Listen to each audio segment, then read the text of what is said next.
Going back to Berkshire, this has become such a gigantic conglomerate, more than 70 businesses, this huge insurance chunk.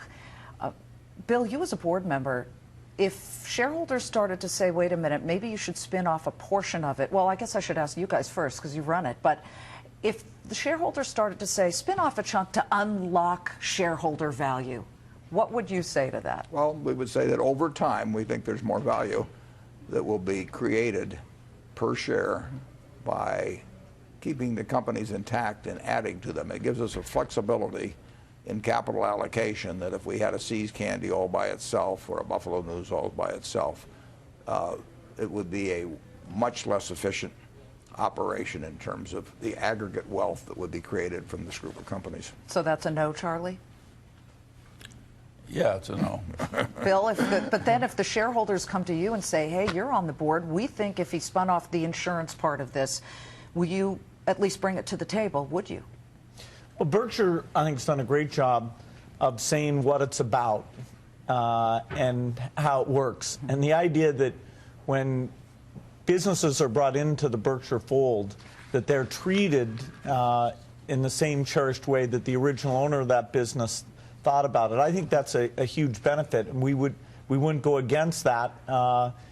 And people buying the shares should know that's the policy. So Berkshire has insurance, it's got big industrials, Ginsu knives, Fruit of the Loom, Garanimals.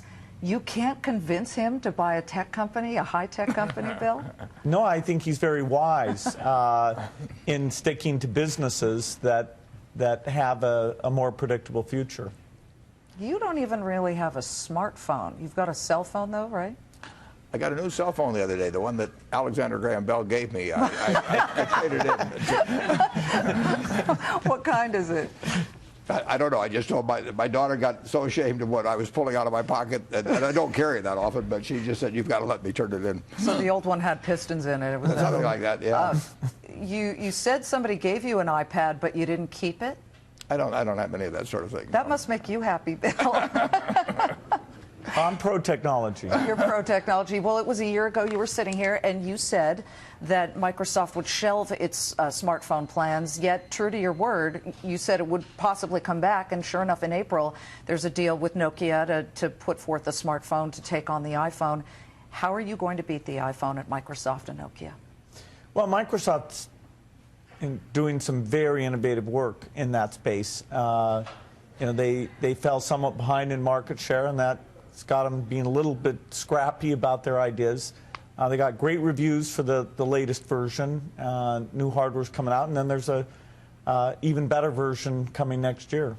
I'm very pro-technology. I just don't know how to use it. But Bill changed my life. I mean, the computer is a huge part of my life now. And 20 years ago, it didn't exist from my standpoint. And so I love it as long as it's doing the kind of things that I really care about, getting done better or more efficiently, and it's easy to use. I want to quickly go back to the Osama bin Laden news because we didn't get you, Charlie, to weigh in on it. But when you heard this news that Osama bin Laden has been killed, I know you guys. You think you spin things forward. You think in the broader sense. What are your thoughts on how this affects the world? Well, he was an important symbol of a really crazy bunch of ideas, and so obviously it's big news. Where were you, Bill, when you heard about Osama bin Laden being killed? What were you doing? Warren and I were drinking root beer floats. Our second one for each. Yeah.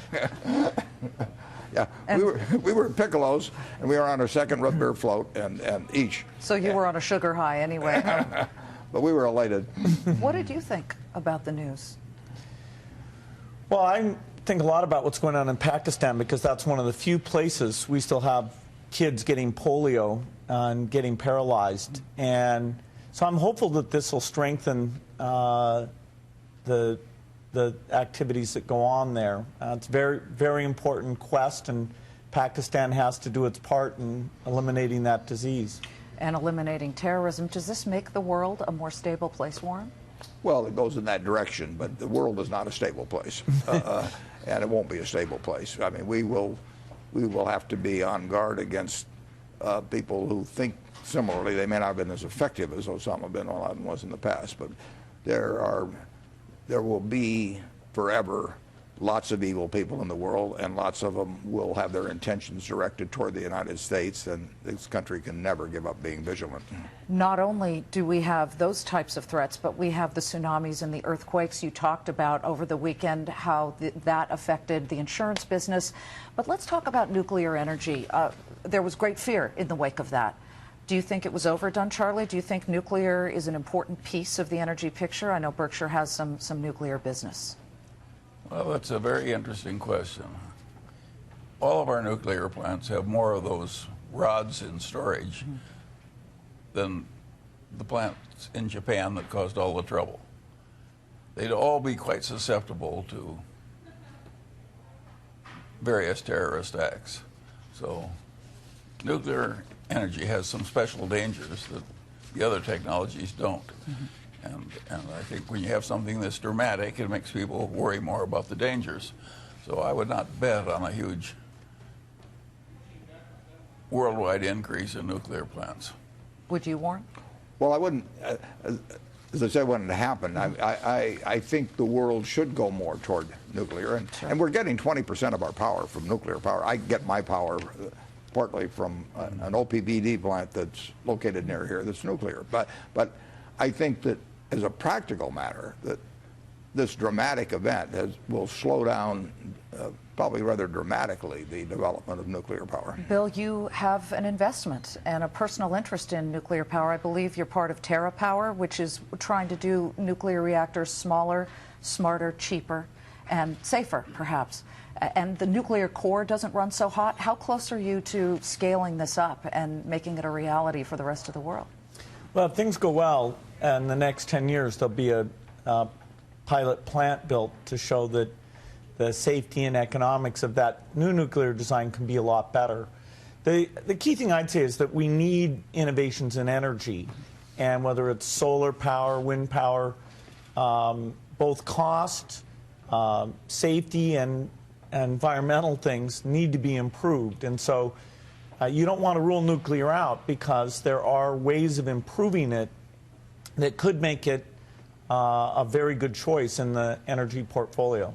Gasoline is so high right now still. Even, of course, we're looking at oil prices today coming down marginally in the wake of the bin Laden news. Could high gas prices derail the U.S. consumer? Well, we talked earlier about whether we need higher taxes. We've gotten higher taxes. The taxes are just being paid to OPEC.